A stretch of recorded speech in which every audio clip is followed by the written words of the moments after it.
Hello everyone, welcome back to the channel.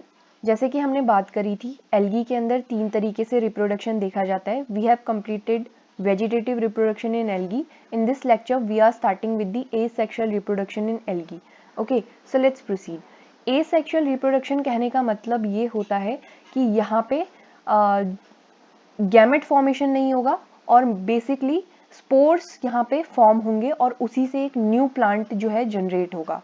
Okay, so asexual reproduction में involvement होता है spores का।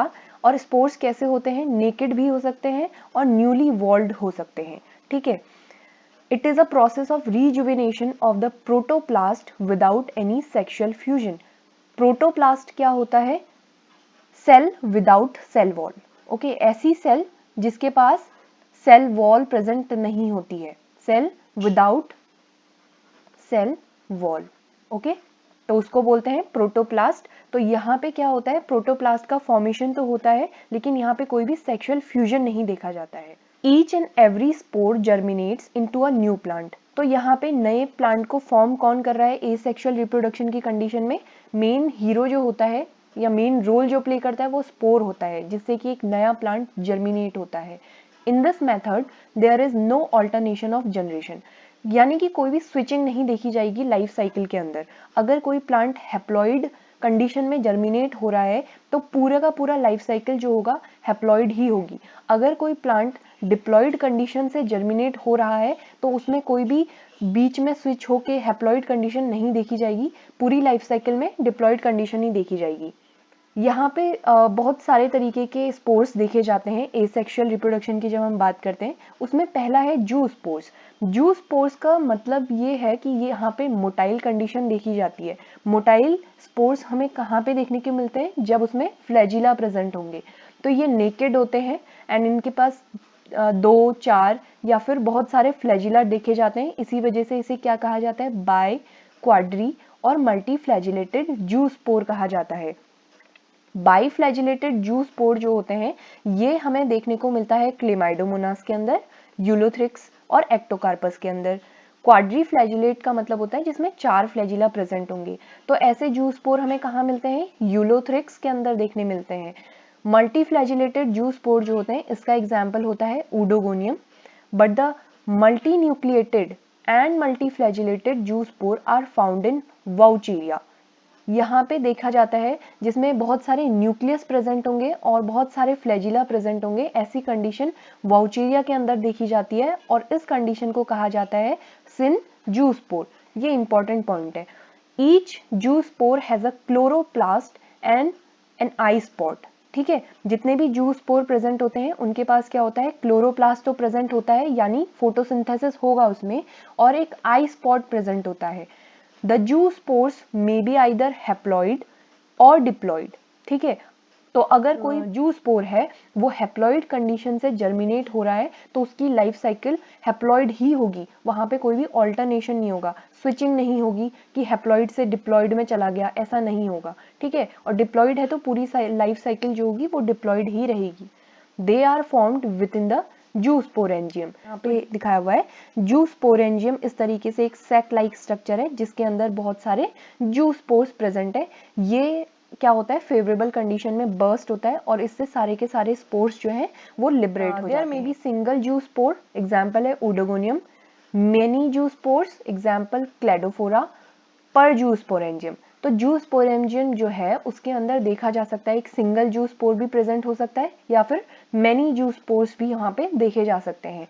जू स्पोर्स आर आइदर हैप्लॉइड और diploid depending on the nature of plant body, gametophytic और sporophytic on which it develops. तो ये देखा जाता है जू स्पोर किस पे डिपेंड करेगा कि प्लांट बॉडी किस तरीके की है।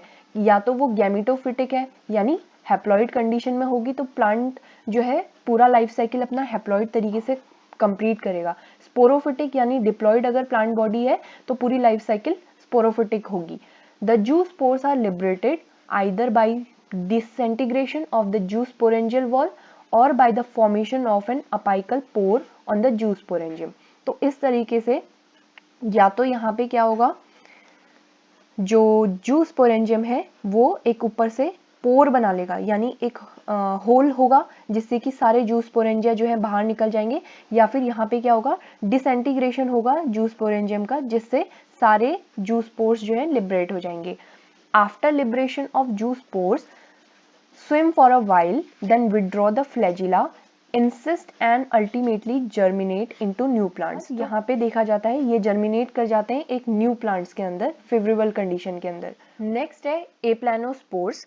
एप्लानोस्पोर्स नॉन मोटाइल स्पोर्स होते हैं, यानी यहाँ पे फ्लैजिला जो है एब्सेंट होगा। इसमें देखा जाता है स्पोर्स जो होते हैं ये सिंगली भी फॉर्म हो सकते हैं और प्रोटोप्लास्ट भी डिवाइड कर सकता है यहाँ पे, और ये फॉर्म कर लेगा बहुत सारे एप्लानोस्पोर्स को inside sporangium during unfavourable condition. तो एक तो केस हो सकता है कि ये सिंगली डेवलप करे एप्लानोस्पोर। ओके, सेकेंड कंडीशन ये है कि प्रोटोप्लास्ट जो होता है, यानी प्रोटोप्लास्ट का मतलब क्या होता है, cell without cell wall. Okay, तो इस कंडीशन में प्रोटोप्लास्ट क्या होता है, डिवाइड होता है, और यही क्या फॉर्म करता है, एप्लानोस्पोर इनसाइड स्पोरेंजियम। स्पोरेंजियम के अंदर क्या होते हैं, स्पोर्स प्रेजेंट होते हैं, और ये सारा प्रोसेस जो होता है अनफेवरेबल कंडीशंस में देखा जाता है, और ड्राउट की कंडीशन में यहाँ पे मेनली इसको देखा जाता है। इसके एग्जाम्पल है यूलोथ्रिक्स, माइक्रोस्पोरा एंड स्पायरोगायरा। तो यहाँ पे देखा जा रहा है मेम्ब्रेन प्रेजेंट है, उसके अंदर एक न्यूक्लियस है एंड प्रोटोप्लास्ट इस तरीके से यहाँ पे डिवाइड हो रहा है। तो ये बाद में क्या करेगा, एप्लानोस्पोर का फॉर्मेशन करेगा ड्राउट की कंडीशन में, एंड जैसे ही फेवरेबल कंडीशन आएगी ये जो मेम्ब्रेन है, ये पूरी मेम्ब्रेन जो है ये बर्स्ट होगी, और यहाँ से सारे एप्लानोस्पोर्स जो हैं वो लिबरेट हो जाएंगे, और आगे चल के ये एक नए प्लांट को फॉर्म करेंगे। When they appear identical to the parent cell, they are referred to as autospores। ठीक है, पेरेंट से अगर ये सिमिलर होते हैं, आइडेंटिकल होते हैं, तो इन्हें ऑटोस्पोर कहा जाता है। Example chlorella. Aplanospore with thickened wall abundant food reserve are known as hypnospores. Okay, अगर इसकी वॉल जो है वो बहुत थिक है और इसमें फूड जो है बहुत सारी मात्रा में प्रेजेंट है, तो इसको हम हाइप्नोस्पोर्स कहते हैं। इसका एग्जाम्पल है जैसे pediastrum. They are form to overcome prolonged period of desiccation with the one set of favorable condition. The hypnospore either directly germinate into a new individual or their protoplast may form zoospore। तो जैसे हमने पिछली condition में देखा कि यहाँ पे desiccation के वक्त जो है स्पोर्स जर्मिनेशन होता है, और जैसे फेवरेबल कंडीशन आएगी तो ये सब क्या होंगे, लिबरेट हो जाएंगे। फेवरेबल कंडीशन आने में जितने भी हाइपनोस्पोर्स बने हुए हैं, थिक वॉल जो है वो बर्स्ट होगी, और यहाँ पे से जर्मिनेशन होकर एक न्यू इंडिविजुअल का फॉर्मेशन होगा। Due to deposition of haematochrome pigment in their walls, the hypnospores of chlamydomonas nivalis are red in colour. तो यहाँ पे एक पिगमेंट देखा जाता है, हेमाटोक्रोम पिगमेंट, और जिसकी वजह से क्लेमाइडोमोनास निवेलिस जो एक स्पीशीज है क्लेमाइडोमोनास की, तो ये रेड कलर की देखी जाती है। नेक्स्ट है टेट्रास्पोर्स। तो टेट्रास्पोर्स की जब हम बात करते हैं तो यहाँ पे देखा जाता है डिप्लॉइड प्लांट्स जो होते हैं एल्गी में, जैसे polysiphonia, produce a special type of haploid aplanospore called tetraspores. It is formed within tetrasporangium. Tetraspore जो होता है टेट्रास्पोरेंजियम के अंदर फॉर्म होता है। The diploid nucleus of a tetrasporangium divides mitotically to form 4 haploid nuclei. तो यहाँ पे जो टेट्रास्पोरेंजियम होता है उसके अंदर जो न्यूक्लियस है वो माइटोटिकली डिवाइड करते हैं। माइटोटिकली डिवाइड करने का मतलब है माइटोसिस यहाँ पे देखा जाएगा। अगर कोई सेल 2n है तो यहाँ पे डिवीजन के बाद भी इसका नंबर सेम रहेगा, यानी सेल जो है डॉटर सेल जब इससे फॉर्म होंगी तो वो भी सेम नंबर में होंगी। Which with the little amount of protoplasm are developed into 4 tetraspores. तो देखा जाता है यहाँ पे हैप्लॉइड न्यूक्लियाई जो होती है वो आगे जाके 4 टेट्रास्पोर्स में डेवलप कर जाती है। After liberation the tetraspore germinate to form male and female gametophytes. तो लिबरेशन के बाद यहाँ पे देखा जाता है जो टेट्रास्पोर्स होते हैं ये बन जाते हैं मेल एंड फीमेल गैमेटोफाइट, ठीक है, जो कि हैप्लॉइड होता है। तो इस तरीके से कुछ स्ट्रक्चर होता है, टेट्रास्पोरेंजियम यहाँ पे प्रेजेंट होता है। लिबरेशन के बाद ये इस तरीके से टेट्रास्पोर्स जो हैं वो लिबरेट करके आगे स्पोर्स फॉर्मेशन में हेल्प करते हैं, नए प्लांट को बनाने में हेल्प करते हैं। नेक्स्ट है एकाइनेट्स। तो यहाँ पे देखा जाता है the vegetative cell of certain filamentous algae develop into elongated thick walled spore like structure with abundant food reserve. तो कुछ इस तरीके से यहाँ पे स्ट्रक्चर देखा जाता है जब एकाइनेट्स का फॉर्मेशन होता है, ठीक है। इलोंगेटेड थिक वॉल्ड, तो इस तरीके से चेन लाइक स्ट्रक्चर देखा जाता है और बीच में यहाँ पे कुछ इस तरीके से स्ट्रक्चर प्रेजेंट होगा जिसके अंदर फूड जो है अधिक मात्रा में प्रेजेंट होगा, इसे हम बोलते हैं akinete. They can tide over the unfavourable conditions, ठीक है। अनफेवरेबल कंडीशन में ये देखे जाएंगे with the onset of favourable condition they germinate into new individual. आगे चल के जैसे फेवरेबल कंडीशन आएगी ये एकाइनेट क्या करते हैं, एक नए इंडिविजुअल को फॉर्म कर लेते हैं। नेक्स्ट है एक्सोस्पोर। तो एक्सोस्पोर को हम देख लेते हैं इमेज से। तो यहाँ पे जैसे सेल प्रेजेंट है यहाँ पे और जो स्पोर प्रेजेंट है वो आउटसाइड प्रेजेंट है सेल के। तो spores are regularly cut off at the exposed distal end of the protoplast in the basipetal succession is called exospore.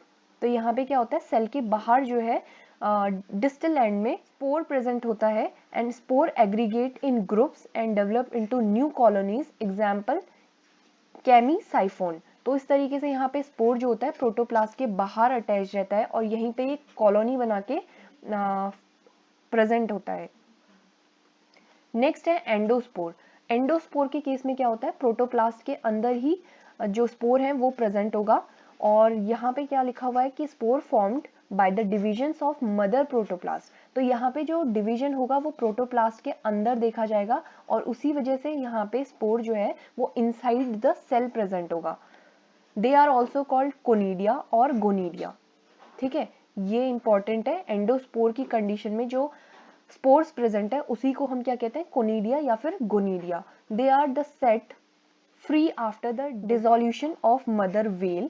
Without taking rest, the spores germinate directly and develop into new plant. Example dermocarpa. जो होता है वो directly एक नए individual plant को यहाँ से favourable condition आते ही डेवलप कर लेगा और इसी तरीके से यहाँ पे एक न्यू प्लांट का फॉर्मेशन हो जाएगा। तो गाइज ये थी आज की क्लास जिसमें हमने एसेक्सुअल रिप्रोडक्शन पढ़ा एल्गी के अंदर।